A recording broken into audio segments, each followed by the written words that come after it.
Hey everyone, Pastor Caleb here with another Q&A question from our question and answer Sunday.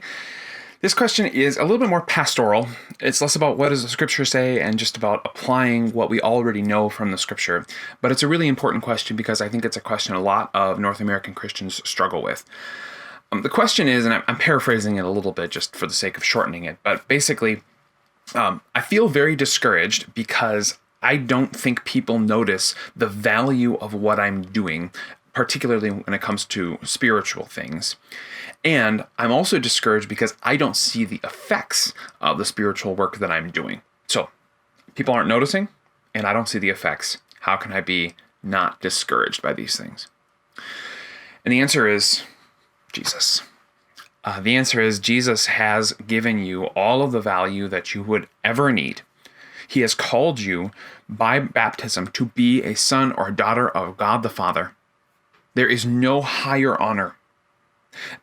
And Jesus has given you credit for all of his good works. So when God sees you, he doesn't just see you as somebody who's good enough or even perfect. He sees you as beyond what anyone would expect of you.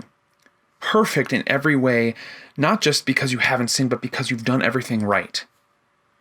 God looks at your spiritual resume and says overwhelming good things about it. He picks you from the top of the pile. Because even though your life may not look like this, Jesus has made you this. God sees you that way. And so don't worry about what everyone else thinks. Don't worry what everyone else expects of you. Know that you are righteous with God. And then do work because God did that for you. Don't do your work because people notice, because people remember your name, because your name gets listed in some credits somewhere. Do it because God saved you. I think often our problem is that we don't actually think that much of God.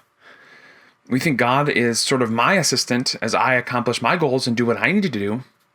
Not that God is the ultimate reality for us, the thing we are seeking after, the thing that fulfills us in every way.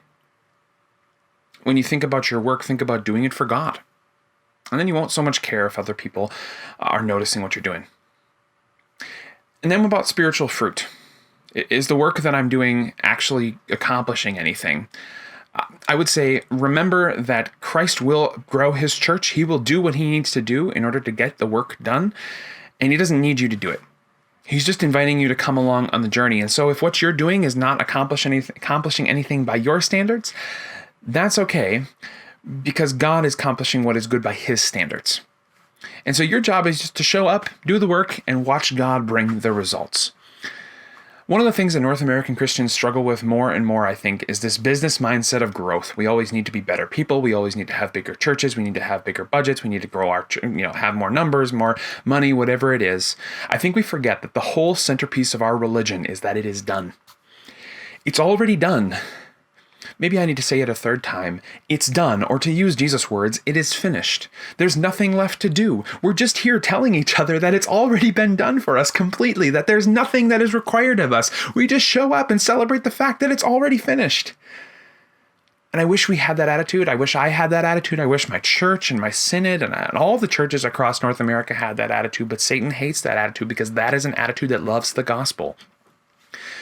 And so the more that we can, as we plan ministry, as we think about worship, as we think about how we raise our kids, how we participate in our church, if we could think more and more, it's already been done. This is just a chance for me to participate in the work that is celebrating the work of Jesus. Then I think we'd be far more fulfilled. Hopefully that helps. It's a great question, an important question, and I love you for asking it. Let's go back to Jesus, because he's the answer to that question. If you have a question, make sure you ask it. I'll catch you next time with another question and answer.